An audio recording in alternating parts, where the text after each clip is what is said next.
Hi, Tenfold. My name is James Tembe. I'm doing grade 12 at Ngobile Secondary School. Could you please help me with this topic, optimization and rate of change, question 11?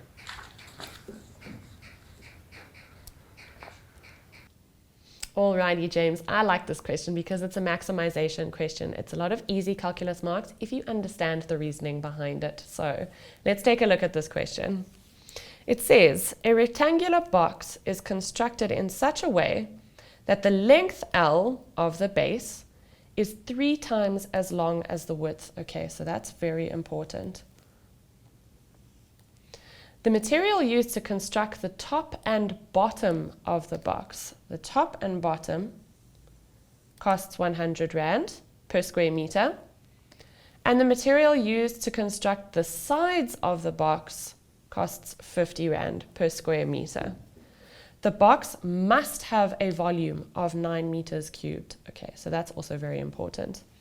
Let the width of the box be x meters. So that's this width over here. And remember, they said right at the beginning, the length is 3 times as long as the width, which means that this length here is equal to 3x because the width is x, the length is 3 times x. Okay, so the first thing we get asked to do is determine an expression for the height of the box in terms of x. So when they say in terms of x, they want no other variables involved. You can have numbers, but the only variable or unknown must be x when you express h. So how do we look at this? Well, firstly, we know that the length is 3x and the width is x. But also we were given, very importantly, that the volume of the box must have a volume of 9 meters cubed. So remember, volume of a rectangular prism is equal to length times breadth times height. We were given that this volume is 9 meters cubed, so we can already put a 9 in there. The length we found is 3x. The breadth or the width is x, it was given to us. And we're trying to find an expression for the height. Okay, so now we can write down here, therefore, the volume of 9 is equal to 3x squared multiplied by the height. Now, if we're trying to isolate h, which is what we're trying to find, determine an expression for h, we divide both sides by 3x squared. So we get 9 divided by 3x squared is equal to h. And therefore, if you simplify, 3 goes into itself once and into 9 3 times. So h is equal to 3 divided by x squared. That's exactly what we needed to find. An expression for h in terms of x. Yeah, there are other numbers involved, but it's just a number. It's not another variable. Okay, so now we can fill this in. We know that the height is 3 divided by x squared, and this is 3x. So it says, show that the cost to construct the box can be expressed. That should definitely say expressed as C, which is the cost, is equal to 1,200 divided by x plus 600x squared. Okay, so firstly, we need to find an expression for the sides of the box and the top and bottom of the box, because remember they said the top and bottom costs 100 per square meter and the sides of the box cost 50 Rand per square meter. Okay, so now we're working with surface area. So first, the surface area of the sides is equal to, well, we're going to have 2 sides that are made up of this rectangle here. Okay, this rectangle. We're going to have 2 of them because there's one on the other side. So we're going to have 2 multiplied by, to find the surface area of this rectangle here, it is x multiplied by h, which is x multiplied by 3 over x squared. Okay, so that is these little sides here. The big sides, these ones here, remember there are also 2 of them. There's the one in the front facing us here, and there's one at the back here. So there are definitely also 2 of those. And they are given by 3x, which is the length, multiplied by the height, which is 3 over x squared. Okay, and that is the surface area of the side. So now if we work them out, x goes into itself once and into x squared also twice, so we cancel out the squared. So we get 2 multiplied by 3 over x, which is 6 over x, plus, if we simplify here, x will go into itself once and into x squared twice, so we can cancel the squared. So we get 3 multiplied by 3, which is 9, multiplied by 2, which is 18, all divided by x. And now we can see common denominator, we can simply add the numerators. We get 24 over x. Okay, so that is the surface area of the sides. But now, remember, we're calculating the cost.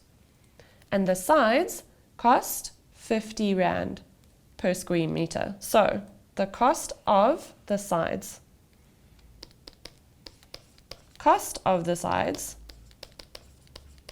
is equal to 50 Rand multiplied by this total surface area,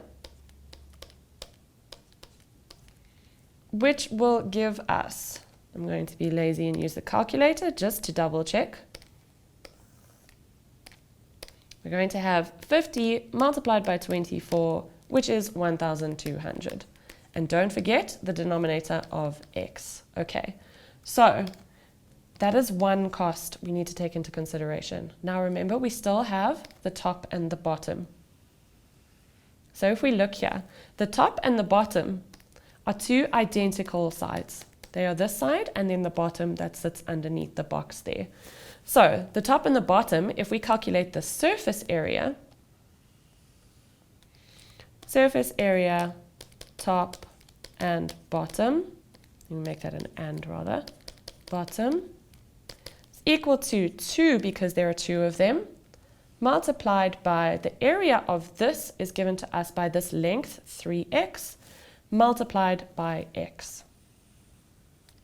3x multiplied by x. Okay, and that is going to give us 2 times 3 is 6, and x times x is x squared. Now, remember, that's just the surface area. We need to find the cost. And the cost was given to us, cost of top and bottom. They cost 100 Rand per square meter. So we're going to have 100 multiplied by 6x squared. And that is going to give us 600x squared. And that is the second cost. That is really important. So the total cost to assemble this box is equal to the first one, which is 1,200, divided by x plus 600x squared. And let's see what we had to work out. 1,200 over x plus 600x squared. So perfect, perfect, exactly what we had to prove, that cost over there. So lastly, it says, calculate the width of the box, which remember was that x variable. That is the value of x, if the cost is to be a minimum. Now remember, when you have a graph that looks like this, because remember our cost is given to us as 1,200 over x plus 600x squared, okay? We're going to have at some point on that graph a minimum that looks like this. And if we took the tangent to that graph, what can we say about the tangent at that minimum? It has a gradient of 0.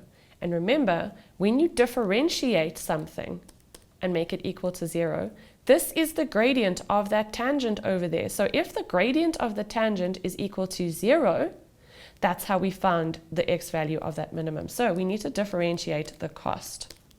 Well, remember, this cost here, basically this expression here, is 1,200 x to the minus 1. So to differentiate, we multiply by the exponent, so we get negative 1,200, and we subtract 1 from the exponent, negative 2.